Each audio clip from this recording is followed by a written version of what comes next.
Estos 3 versículos que acabamos de leer son centrales en la carta de los Gálatas.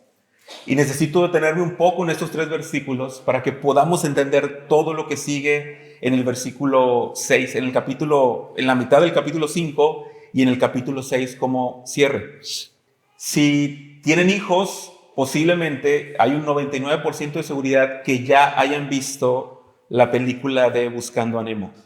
Y si se acuerdan de esta película de Buscando a Nemo, en la trama, Nemo llega al consultorio de un dentista, ¿se acuerdan? Y Nemo está metido ahí en esta pecera porque lo atraparon, y todos los peces de esa pecera desde hace tiempo están planificando una forma de escapar. Y ven a Nemo, que está chiquito, que puede atravesar, y lo usan para ver si pueden hacer su plan de rescate. El plan de rescate no les funciona muy bien, pero Nemo sí llega el pájaro por él y se lo lleva. La película de Buscando a Nemo, creo, no sé si es la escena postcréditos o la última escena, es que finalmente nos muestran que todos estos pescaditos logran escapar de la pecera. Pero la forma en la que logran escapar de la pecera es, obviamente, haciéndose los muertos y los metieron en una bolsa para echarlos al mar. Entonces, llegan, son libres, están en el mar, pero están en una bolsa de plástico y todos están diciendo, ¿y ahora qué hacemos? Ya somos libres, pero no somos libres. O sea, ya estamos afuera, pero ¿cuál era el punto de estar afuera? O sea, si estamos en una bolsa. Cuando pensamos en la libertad, y titulé este sermón, qué extraña libertad la que tenemos tú y yo, si estás en Cristo. Cuando pensamos en nuestra libertad, podríamos preguntarnos lo mismo. Ok, fuimos salvados del pecado, fuimos rescatados de nuestra vana manera de vivir, Cristo perdonó nuestros pecados, si has puesto tu fe en Él, pero ¿ahora qué? ¿Cuál es el propósito de nuestra libertad? ¿Cuál es el propósito de ser libres en Cristo? Y justamente este pasaje que tenemos aquí delante nos responde esa pregunta. Y la pregunta de ¿para qué somos libres o por qué somos libres en Cristo? ¿Cuál es el propósito de esa libertad? Se responde básicamente diciendo que somos libres en Cristo para servir a nuestros hermanos. Y por eso digo que extraña libertad. Y quisiera que pensáramos en esta propuesta que nos muestra aquí Pablo. Somos libres para servir a nuestros hermanos. Somos libres para amar a nuestros hermanos. Y si tuviéramos que definir la libertad desde una forma tal vez social o la forma en la que la sociedad lo define, por ejemplo, los derechos humanos dicen que la libertad es el estado natural del individuo que le permite vivir con dignidad, desarrollarse plenamente y tomar decisiones sobre su vida y su cuerpo, teniendo como única frontera el respeto a la libertad y los derechos de las demás personas. Y obviamente esta definición asume que no hay Dios, es decir, tú puedes hacer lo que tú quieras con tu vida, con tu cuerpo, con tus pensamientos, con todo lo que quieras, siempre y cuando no lastimes la libertad de alguien más o no estorbes la libertad de alguien más. Y posiblemente todos estaríamos de acuerdo en un sentido social con esta definición. Cada quien es libre, tu vecino es libre de hacer lo que quiera, siempre y cuando no afecte la vida de otras personas. Pero ¿qué pasa si a este concepto de libertad le metemos la idea del Salmo 24? Y cuando metemos a la ecuación el Salmo 24, que dice que de Jehová es la tierra y su plenitud y el mundo y los que en él habitan, y entendemos que él es el creador y dueño de todo lo que existe, esta definición de los derechos humanos se ve muy amenazada. ¿Por qué? Porque entonces entiendes que aunque tienes voluntad para decidir sobre tu vida y tu cuerpo, esa vida y ese cuerpo no te pertenecen, sino que Dios es el dador y el creador de la vida. Entonces, cuando metemos a la ecuación la realidad de que Dios es dueño de todas las cosas, esa definición de libertad también se ve amenazada. Un teólogo y un pastor muy reconocido en los últimos años, ya partió con el Señor, se llamó John Stott. Y él define la libertad cristiana de la siguiente manera. La verdadera libertad es la liberación de nuestro propio ego y pecado con el fin de vivir responsablemente en amor para con Dios y para los demás. Fíjate, lo voy a volver a repetir. La libertad es la liberación de nuestro propio ego y pecado con el fin de vivir responsablemente en amor para con Dios y los demás. Y John Stott nos propone que metamos a la ecuación de libertad, a esta definición de libertad de los derechos humanos, algo más, que tú y yo somos pecadores. Algo que tal vez no está ni siquiera en la frontera de una definición como esta. Es decir, Dios es dueño de todo, y además de que Dios es dueño de todo, tú y yo somos pecadores. La definición de los derechos humanos sonaría algo así. Yo puedo ser todo lo egoísta que pueda, puedo actuar egoístamente todo lo que pueda en mi libertad, siempre y cuando no afecte la vida de alguien más. Pero en la definición de la libertad de un creyente, necesitamos considerar de que somos pecadores, que Dios es dueño de todas las cosas, que Dios es dueño de toda la creación y de todo lo que existe, aún de lo que andamos descubriendo ahí en la luna. Dios es dueño de todo. Y nuestras vidas no estaban o no están en ese orden, porque tú y yo somos pecadores. Y Dios nos dotó con esta capacidad de decidir desde el Edén. Es decir, tú y yo no somos robots controlados en todas nuestras acciones. Pero en nuestra libertad, en tu libertad, como ser humano, decidiste pecar. Decidí pecar. Cuando hoy en día se habla sobre la libertad, de hecho en el mundo cristiano, pensamos mucho en el libre albedrío. Y algunos dicen, el hombre puede decidir hacer el bien o hacer el mal, elegir a Dios o no elegirlo como un acto de su propia voluntad. Y en un sentido, es cierto que tú decides sobre tu vida, lo que está bien o lo que está mal. Tú conoces tal vez la palabra de Dios y sabes que hay cosas que son pecado y hay cosas que tienes que hacer porque son buenas según la ley de Dios y según la palabra del Señor. Pero cuando alguien dice que tenemos la libertad para elegir, se nos olvida algo, que somos pecadores. Y que en esa libertad en el Edén, esa libertad que tenía Adán, ¿qué hizo? Pecó, no eligió a Dios. Entonces cuando alguien dice es que yo soy libre para decidir si elijo a Dios o no, la primera respuesta sería, ok, sí, pero ¿cuál fue tu decisión? Y tu decisión siempre va a ser no elegir a Dios. Muéstrame a alguien que haya elegido a Dios y que nunca haya pecado y creeré en esa postura. Pero en toda la historia no ha habido una sola persona que elija a Dios. Por cuanto todos pecaron, están destituidos de la gloria de Dios. Porque la salvación nunca ha sido por obras. La única persona que nunca pecó y que siempre eligió a Dios fue Cristo. Entonces, el tratamiento que hay sobre la libertad entre nosotros y en la historia de la iglesia no es un tema filosófico, sino es un tema pragmático de esa libertad. ¿Tú eres libre para decidir? Sí. ¿Y en tu libertad elegiste a Dios? No. En tu libertad y en mi libertad no elegimos a Dios. Por eso creemos en la salvación por gracia. Entonces, nosotros que hemos sido salvados por gracia, no por nuestras obras, ¿cuál es el propósito de esa salvación tan grande que ha sido liberarnos del pecado, darnos salvación, darnos vida en Cristo?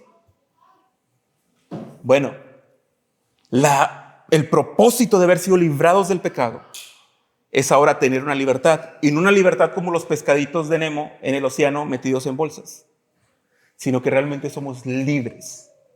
Pero somos libres en Cristo, no para nuestro capricho, sino que somos libres para obedecer a Dios.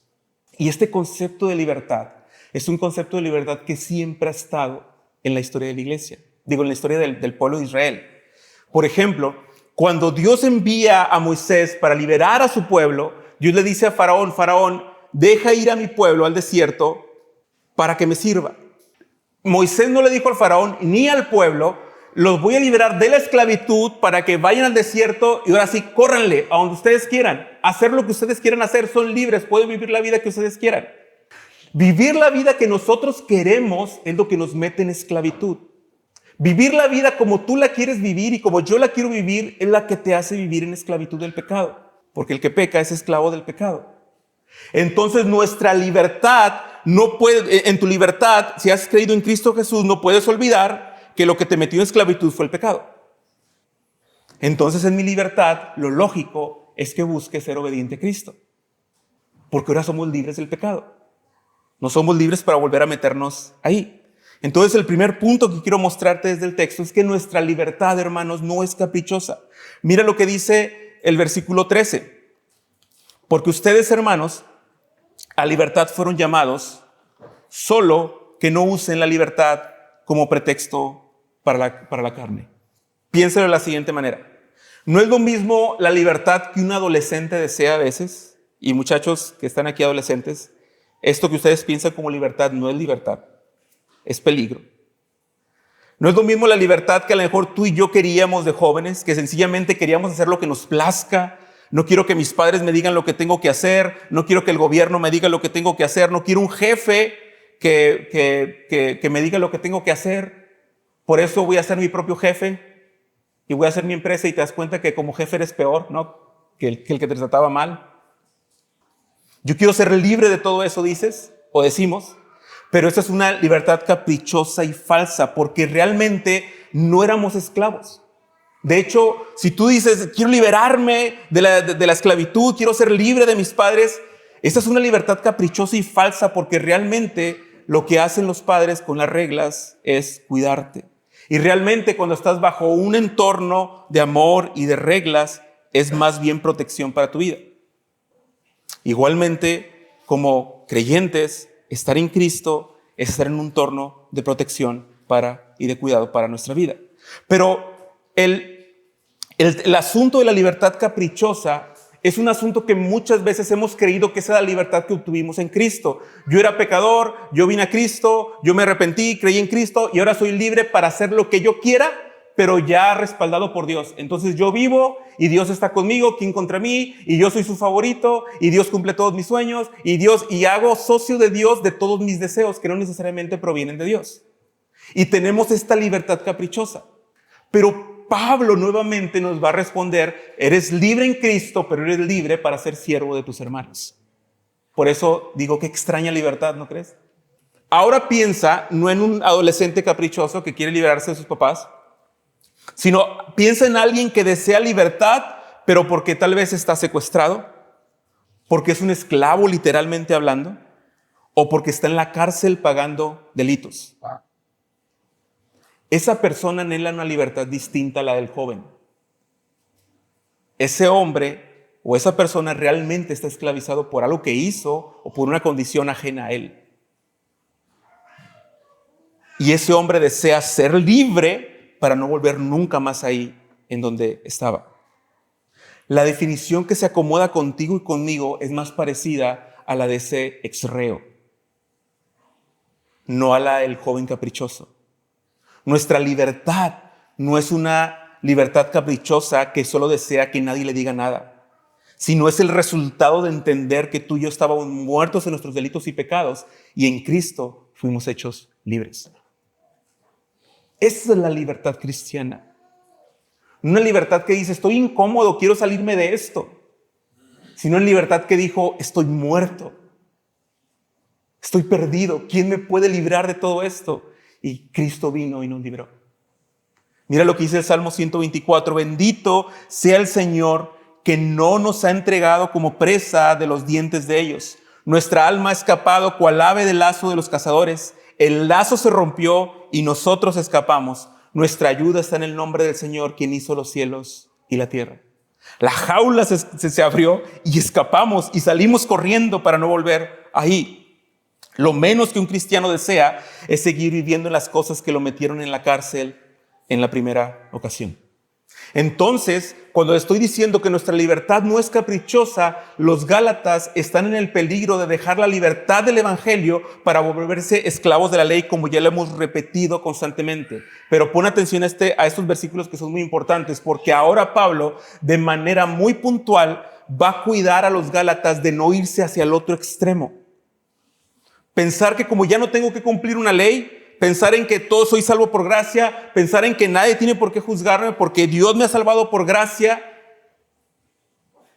eso nos puede llevar a otro extremo, a pensar que debido a que no hay reglas aparentemente, entonces yo puedo hacer con mi vida lo que yo quiera, porque ya soy salvo por gracia.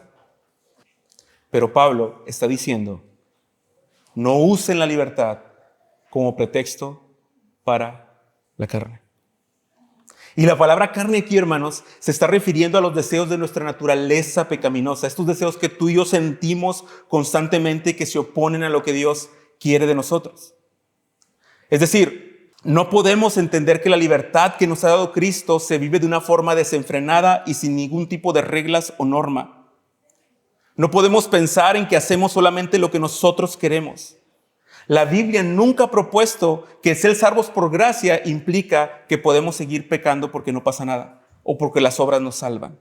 En ninguna parte vas a encontrar esto. Pablo les está diciendo a los Gálatas que tengan cuidado, que esta libertad que ahora tienen no sirva como un pretexto o como una excusa para vivir haciendo lo que queramos. Y es que esta libertad, hermanos, caprichosa es tan común en nuestros días, incluso desde los púlpitos. Por eso tenemos que tener mucho cuidado con los mensajes moralistas desde los púlpitos. Ser creyente no se trata de simplemente ser buenas personas. Conocer el Evangelio no se trata de predicar un amor descontextualizado para todos. El mensaje verdadero del Evangelio es el mensaje de la cruz de Cristo, que nos constriñe y nos empuja a ser obedientes. Si tú comienzas a tener cambios en tu vida, que los tendrás si realmente crees en Cristo, y comienzas a ser más paciente, más amoroso, más cuidadoso con tu familia y con tu propio cuerpo, no es porque tu meta principal sea ser un buen ciudadano o ser una buena persona, sino porque tu mayor deseo es honrar a Dios con todo lo que tienes y ser transformado a la imagen de su Hijo Jesucristo. Y nuestra meta no es ser una buena persona que tú has idealizado en tu mente. Nuestra meta es ser como Cristo. Los que han creído en el Evangelio y han sido libres, ahora tienen el propósito de ser transformados a la imagen de su Hijo Jesucristo. Entonces nuestra libertad no es caprichosa. Ser salvos por gracia implica que tú tienes un propósito, no eres un pescadito en una bolsa en el océano. Eres un tiburón, una ballena, un delfín, lo que quieras ser. Pero eres libre, capacitado con la gracia del Señor para vivir de acuerdo a los propósitos del Señor. Para hacer lo que el Señor quiere que seas. Para hacer lo que su palabra nos manda que seamos. Esa es la verdadera libertad. Salimos de la prisión. Fuimos libertados del pecado. No hay que usar esa libertad como un pretexto para la carne. No hay que usar esa libertad como un pretexto para decir que yo no ocupo cumplir ninguna regla ni tengo que ser obediente, porque si hacemos esto, va a suceder lo que dice el versículo 15. Nos vamos a devorar y nos vamos a morder unos a otros. Porque el corazón humano es muy arrogante. Tú y yo tenemos un corazón que se desvía bien fácilmente. Y así como cuando Pedro se alejó de la mesa de los gentiles para ponerse solo con los judíos, y eso comenzó a dividir la iglesia, de la misma manera tú y yo, que sabemos ahora que somos salvos por la gracia y no por las obras, podemos voltear a ver a las personas que están lidiando con las obras, o podemos voltear a ver la vida de un hermano que es muy legalista en la iglesia y poder decir, está bien mal ese hermano. Somos salvos por la gracia. Está bien perdido, no, ni le hagas caso, está bien loco. Estás haciendo exactamente lo mismo que los de este lado. Nuestra libertad es completamente distinta. Nuestra libertad nos hace y nos obliga a honrar a Dios con toda nuestra vida y nos ayuda a amar y a servir a nuestros hermanos. Esa es la libertad que has recibido. Esa es la libertad que Dios te ha dado. Una libertad que se expresa no en que Dios quitó tu sentimiento de culpa, sino que te dio un propósito completamente nuevo. Ser parte de su pueblo, amar a tus hermanos, construir la iglesia del Señor en Cristo, servir a los demás para que conozcan a Cristo. Nos dio el llamado de seguir extendiendo el Evangelio hasta lo último de la tierra y de alguna u otra manera tú y yo tenemos que contribuir a ese propósito por el cual fuimos libertados. Porque no fuiste hecho libre para tu capricho, ni fui hecho libre para mi capricho. Número 2, nuestra libertad se usa para servirnos en amor. Y mira Gálatas 13, la siguiente sección. Dice, no usen como pretexto para la carne, sino sírvanse por amor los unos a los otros. Y por eso digo que el sermón se llama "Qué extraña libertad". Porque entonces la pregunta sería, si no fuimos hechos libres para hacer lo que yo quiero, como el mundo define libertad, ¿de qué se trata esta libertad? Y el texto lo va a responder una vez más. Esta libertad, en su único uso, es para servir a nuestros hermanos en amor. En la semana platiqué con nuestros hermanos cubanos, con Diane y Leila, estuvimos hablando, y di una clase express del uso de las tarjetas de crédito. Porque obviamente en Cuba no hay tarjetas de crédito. Pero todos sabemos el peligro que es una tarjeta de crédito, ¿cierto? Ok. Mírale, no me equivocaba. Viste que todos empezaron a temblar. Y yo agarré a Diane y Leila y le dije, escúchenme bien cómo funciona la tarjeta de crédito. ¿Hay un uso legítimo? Les dije, sí. Este y este solamente. Por favor, les rogué, tengan cuidado con las tarjetas de crédito. Es como si Pablo nos estuviera diciendo, presten atención. ¿Para qué sirve la libertad? ¿Para lo que yo quiera? Al cabo ya no tengo que traer ningún cordero para el sacrificio, ya no tengo que hacer esto, ya no tengo que hacer aquello, ya no tengo que cumplir con las fiestas de la ley, ya somos libres de todo eso, entonces puedo hacer lo que quiero. No, escúchame bien. El uso legítimo y verdadero de tu libertad es servir a tus hermanos.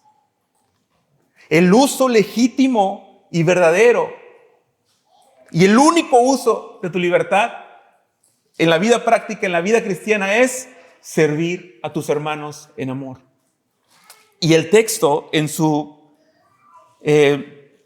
idioma original, la expresión que está dando de sírvanse, de la raíz dulos, que habla de un esclavo. Ahora, tú y yo estamos muy lejos de este concepto de esclavitud. ¿En qué sentido? En que la conocemos. Sabemos que hubo esclavitud en Estados Unidos, sabemos que hay esclavitud en algunas partes del mundo, pero no la vemos, es decir, nuestro vecino no tiene un esclavo. ¿Ok? Entonces estamos hasta cierto punto desensibilizados de ese concepto. Lo conocemos cognitivamente, pero estamos desensibilizados. Pero la iglesia de los Gálatas no. Ellos, sus vecinos, sí tenían esclavos. Ellos podían ver la esclavitud de primera mano. Y lo que está diciendo Pablo es que está usando esa referencia para decir, en tu libertad eres esclavo de tus hermanos en amor. ¿Te acuerdas de la carta a Filemón? Onesíforo se le escapa y Pablo regresa y le dice, tú, Filemón, se te escapó, pero trátalo como un hermano en Cristo, porque tú mismo te me debes. Lo que haga, yo te lo voy a pagar. Esa es la verdad y esa es la libertad del Evangelio, una libertad que nos hace amar a nuestros hermanos. Ese es el uso de nuestra libertad, servir a nuestros hermanos en amor. ¿Quieres demostrarte a ti mismo que eres un creyente verdadero? ¿Estás sirviendo a tus hermanos en amor? Si yo les digo que la intención es que seamos esclavos de nuestros hermanos, sonaría raro, pero esa es la idea que hay en el texto. Y esto golpea bien fuerte con la idea de la libertad caprichosa que tenemos en la sociedad. El propósito de tu vida y de mi vida para glorificar a Dios es servir a otros. Por eso, hermanos, la vida en comunidad y la iglesia son tan importantes. Porque ser parte de una iglesia local es la forma exclusiva en la que Dios diseñó tu relación con Él y con los demás. Es indivisible. No puedes decir que amas a Dios y estar encerrado en tu casa y no reunirte con tus hermanos. Cuando le preguntaron a Jesús cuál es el mandamiento más importante, dijo lo mismo que está diciendo ahora Pablo. Amarás al Señor tu Dios con todo tu corazón, con toda tu alma, con todas tus fuerzas y con toda tu mente, y a tu prójimo como a ti mismo. Y ese es el gran resumen y el gran propósito de los mandamientos de Dios. Tener una relación con Él por la muerte de Cristo y como consecuencia vivir esa relación adorando y sirviendo dentro de una iglesia local. Por eso cuando tenemos la cena del Señor, fíjate cómo la cena del Señor no debería partirse en tu casa con tu familia solo, porque carecería de propósito. Porque cuando partimos la cena del Señor, no solo estamos diciendo que tenemos comunión con Dios por la muerte de Cristo, sino que tenemos comunión con la iglesia por la muerte de Cristo, y eso es indivisible. No hay forma en la que tú vivas la vida cristiana solo y aislado. La razón por la que fuiste hecho libre no fue para que fueras una flecha que sale volando por el espacio, sino la razón por la que fuiste hecho libre fue para ser siervo de tus hermanos. Entonces, reconsidera la forma en la que valoras la iglesia. Reconsidera la forma en la que valoras a tus hermanos. Reconsidera lo que hacemos como iglesia y cómo lo valoras. Porque la expresión de tu fe, la expresión de una salvación genuina, se expresa en el amor y en la presencia con tus hermanos. Ahora, hay otra frase que me gusta de definición de libertad. Bueno, no es una definición de libertad, pero a mí me gusta usarla para definir libertad, y es de San Agustín de Hipona. Fue obispo en el norte de África en el siglo V. Y él dijo una frase, y es muy famosa esta frase, dijo: ama a Dios y haz lo que quieras. Y esta frase define la libertad de una forma maravillosa y concreta y muy resumida. Es decir, si amas a Dios como el bien supremo, y es la fuente inagotable de tu justicia, de tu salvación, de tu amor, de todo, tu voluntad se va a alinear a Él. De manera que tu amor por Dios va a mover todas tus acciones. Es lo que trataba de decir San Agustín. Es decir, si callas, si un día te tienes que callar, te vas a callar por amor. Porque también hay silencios que castigan, ¿cierto? O ustedes a su esposa o a su esposo no le han dicho: mira. Hay silencios que castigan. Pero si callas, callas de amor. Si hablas o gritas, lo harás por amor. Sus hijos no se han salido corriendo a la calle y le has tenido que gritar con todas tus fuerzas como si fuera el último aliento de tu vida. Lo hacemos por amor. Si corriges, vas a corregir por amor. Porque también se puede corregir por frustración y por coraje. Y también se puede hablar y gritar por frustración o por coraje. Y si perdonas, perdonas por amor. ¿Y por qué el amor es tan importante según esta frase de Agustín? Bueno, lo responde el versículo 14. Y es el punto número 3 y final. Porque el amor cumple con la ley de Dios. Fíjate lo que dice: porque toda la ley en una palabra se cumple, en el precepto: amarás a tu prójimo como a ti mismo. Y otra vez vamos a decir que extraña libertad, porque Pablo está citando Levítico 19:18, que dice: no te vengarás ni guardarás rencor a los hijos de tu pueblo, sino que amarás a tu prójimo como a ti mismo. Yo soy el Señor. Y ahora no solo vamos a decir que extraña libertad, sino vamos a decir que extraña ley, porque es una ley que te obliga a amar, y eso es muy extraño. Piensa por un momento en nuestras leyes modernas. Los sistemas legales que tenemos nosotros, las democracias occidentales, se basan principalmente en proteger los derechos individuales. Es decir, hacen leyes para que prohíben que alguien vulnere tu vida, que te roben o te quiten la libertad. Y eso nos obliga también a pagar impuestos para crear hospitales y programas de bienestar y de asistencia para la sociedad. Es decir, las leyes están expresadas para guardar tu libertad individual. Pero te aseguro, a menos que Héctor me diga lo contrario, no hay una sola ley que diga: tienes que darle de comer a los pobres. No hay una sola ley que te puedan acusar o que te puedan meter a la cárcel que diga: debes de perdonar a tus hermanos. No hay una sola ley que diga: si hay un extranjero por ahí que llega, tienes que darle cuidado y abrigo como si fuera un mexicano. No existen esas leyes. Y en la ley de Dios, en la ley civil de Dios, está lleno de estas cosas. Te voy a dar unos ejemplos. La ley de la retribución está en Levítico 19 y Deuteronomio 24. Dice lo siguiente, la tenemos por ahí, Juan.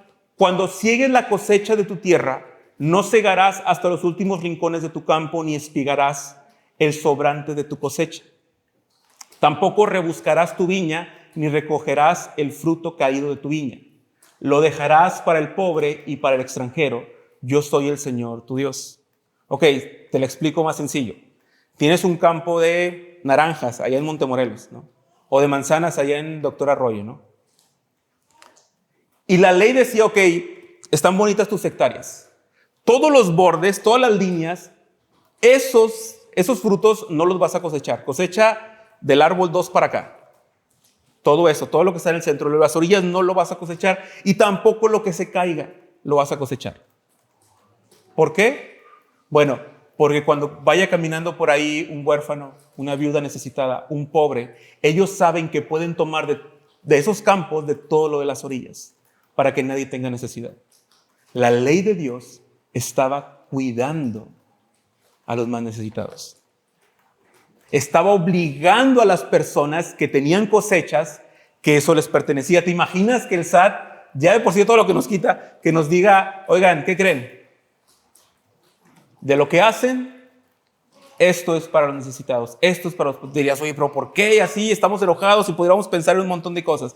Bueno, en la ley de Dios, sus leyes mandaban cuidar y hacer acciones que parecían amar a las personas. Otro ejemplo es los meses sin intereses y cancelación de deuda. Eso está mejor que cualquier oferta. En Éxodo 22, 25 y de Deuteronomio 15, pueden buscarlo ahí más adelante si quieren, era ilegal cobrarle intereses a un israelita pobre. Y además, cada 7 años, en el año de remisión, todas las deudas se perdonaban automáticamente para evitar que hubiera pobreza en esa familia. Es decir, era indispensable ayudar a los necesitados y era indispensable ayudar a los más pobres, pero a ellos no les podías cobrar intereses. Y aún así, si no te pagaban en 7 años, pues ya, no te pagaron y regalaste el dinero. Sé como regiomontanos ya estamos pensando, oye, no, eso no es una buena inversión, no es un buen negocio eso. ¿Te fijas cómo la ley obligaba a las personas a amar? Podríamos ir por muchas partes de la ley.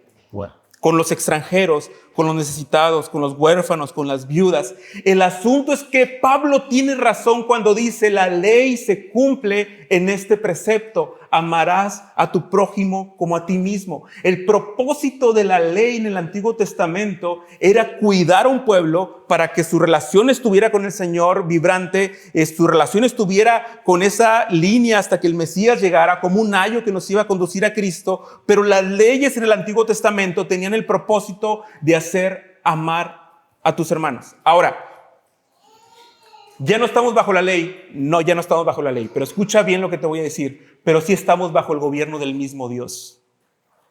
Ya no estamos bajo la ley, definitivamente. No ofrecemos aquí sacrificios. No hay una cosa para matar becerros ni chivos. Definitivamente. Pero estamos bajo los propósitos del mismo Dios. Y te digo algo, Dios no cambia. Y sus propósitos para su pueblo tampoco han cambiado. Al contrario, lo que está sucediendo es que la ley no tuvo la capacidad de hacer perfectos, de perfeccionar, de salvar, de santificar al pueblo, sino que la ley fue algo que preparó para encontrarse con Cristo, porque los que han sido salvados por la gracia de Cristo, ellos pueden cumplir con los propósitos de la ley. Y esto es lo maravilloso de la ley, y esto es lo maravilloso de lo que está diciendo Pablo acá. Los que estamos en Cristo, a pesar de que ya no estamos sujetos a esa ley, los que estamos en Cristo podemos amar a nuestros hermanos como la ley lo mandaba. Los que estamos en Cristo podemos cumplir con el propósito de la ley por la gracia de Cristo. Y eso es lo maravilloso. Por eso no estamos diciendo que nuestra libertad es una libertad caprichosa, donde ya soy yo libre, ya vivo para donde yo quiera o para donde sea. No, soy libre para amar a mis hermanos. Soy libre para vivir en el reino de Dios, para vivir bajo el cuidado de Dios, porque si mi lógica es soy libre para irme otra vez a donde yo quiera, pues irte a donde tú quieras fue lo que te metió en un montón de problemas. Eres libre para estar en la iglesia del Señor, eres libre para amar a tus hermanos en Cristo. Y la pregunta sería tal vez, para cerrar, ¿y por qué tengo que amar a mi prójimo como a mí mismo y hacerme su siervo? Y la respuesta teológica en toda la Escritura es sencillamente esta. Porque el instrumento de nuestra libertad El instrumento de nuestra salvación fue el amor del Hijo de Dios muriendo en la cruz del Calvario por nosotros. La forma en la que tú y yo fuimos hechos libres no fue a través de un sultán rico, no fue a través de un rey egipcio que compró México y ahora somos de él, sino que tú y yo somos libres porque Cristo murió en la cruz del Calvario y Él se hizo siervo para darnos libertad y para darnos salvación. Lo que genera en nuestras vidas, esta verdad genera en nuestras vidas un entendimiento profundo del Evangelio. Y este entendimiento profundo del Evangelio nos provee un deseo de ser cada vez más como Cristo. En el valor que le damos al Evangelio es que entendemos el valor de nuestra propia libertad. Pero hermanos, si yo no valoro a Cristo, yo no voy a valorar ser siervo de mis hermanos. Mira cómo lo dice Juan en la primera carta, capítulo 4, versículo 7 al 8. Amados, amémonos unos a otros, porque el amor es de Dios, y todo el que ama es nacido de Dios y conoce a Dios. El que no ama no conoce a Dios, porque Dios es amor. Hermanos, servir y amar a nuestros hermanos incondicionalmente es la prueba de que tú y yo hemos entendido y creído el Evangelio. Entonces, escucha bien, cuando observes que en tu corazón hay un rechazo por alguno de tus hermanos o por alguno de los que nos visitan que quiere escuchar el Evangelio, cuando observes un gran obstáculo para perdonar o servir, yo te voy a decir cuál es tu verdadero problema, nuestro verdadero problema y nuestro verdadero obstáculo. Y no es el pecado de tu hermano. Posiblemente a lo mejor ni siquiera sea tu propio pecado, sino que el gran obstáculo es que no estás valorando el Evangelio de Jesucristo. El problema cuando tú no quieres servir y amar a tus hermanos con todo tu corazón es que posiblemente no estás valorando tu propia salvación. Tal vez nos falta profundizar más y más en el amor de Cristo. La dificultad para amar a otros es un reflejo de que no hemos entendido las implicaciones de que Cristo, el Hijo de Dios, traspasó los cielos para hacerse siervo y hacerse obediente hasta la muerte y muerte de cruz para salvarnos y darnos libertad. En uno de sus libros, el pastor Miguel Núñez dice lo siguiente: es posible dar sin amar, servir sin amar, ya sea por conveniencia, por responsabilidad, por obligación o incluso por sentimiento de culpa. Pero dice, pero es imposible amar sin dar. Tendríamos que decir nuevamente qué libertad tan extraña, pero yo diría qué libertad tan extrañamente maravillosa, ¿no crees? Tu libertad, tu salvación y todo lo bueno que Dios ha sido contigo en la cruz es útil para amar a tus hermanos y para amar a tu prójimo. Y la forma en la que amamos al prójimo es dando nuestra vida por nuestros hermanos. La forma en la que amas a tu prójimo que no están en la iglesia local, a tu vecino, a tu vecina, a tu primo, a tu tío, es predicándole el Evangelio. Esa es la forma en la que amamos. Todas nuestras acciones van dirigidas a que el nombre de Cristo sea proclamado. Hermanos, cuanto más seguros estemos en Cristo, cuanto más seguros estemos en Cristo, cuanto más profundicemos en su obra en la cruz del Calvario, te aseguro que seremos más humildes, más pacientes y estaremos más dispuestos a darnos por el bien de nuestros hermanos. Somos libres en Cristo, pero somos libres para servir en amor a nuestra iglesia. Somos libres en Cristo, pero somos libres para ser parte de una iglesia local. El Señor nos ha libertado para que no volvamos a vivir en egoísmo. El Señor nos ha libertado para que podamos ver por las necesidades los unos de los otros. Y estoy seguro que en más de una ocasión tú has sido objeto del amor de la iglesia y el objeto del amor por tus hermanos. Mi familia y yo lo hemos sido en estas últimas semanas. Y estamos tan agradecidos por el amor de los hermanos. Así que recuerda a los pescaditos de Buscando a Nemo. No fuiste libre para estar metido en una bolsa, viviendo tu vida como tú quieres en el océano. Fuiste hecho libre para dar tu vida por tus hermanos. Fuiste hecho libre para ser parte de una comunidad. Como se los dije hace tiempo, no queremos ser una iglesia que se distinga por el activismo, pero queremos que las actividades que se hagan estén bien planificadas, con cuidado, para que podamos disfrutar del tiempo como hermanos. Así que es bien importante que atendamos a los espacios que se abren como iglesia para poder vivir esta libertad. Es tan importante, lo que ya me he mencionado en otras ocasiones, que antes de que te vayas hoy domingo, llévate la carga de algún hermano, de orar por él. Llévate el dolor de algún hermano para acompañarlo. Porque esa es responsabilidad de todos, no solo del pastor. Es una responsabilidad de todos los que fueron librados de la trampa del pecado. Ese es nuestro mayor gozo, sobrellevando las cargas los unos de los otros para cumplir así la ley de Cristo. Por eso es tan importante reflexionar en esos 3 versículos para lo que viene en Gálatas. Hermanos, somos libres para amar a nuestros hermanos, para ser siervos de nuestros hermanos. Padre, gracias por Cristo y gracias porque en Él tenemos salvación y vida. Gracias porque en tu misericordia y en tu bondad nos hiciste libres. Nos hiciste libres no por nuestras obras, no por obras de justicia que nosotros hayamos hecho, sino por tu gracia y por tu misericordia. Pero esta libertad, Señor, que tenemos ahora en ti, nos impulsa a amar a nuestros hermanos. Nos impulsa a vivir de acuerdo a tu voluntad, amando a nuestros hermanos. Así que, Señor, rogamos que lo que hemos meditado de tu palabra hoy sea una realidad de nuestra vida.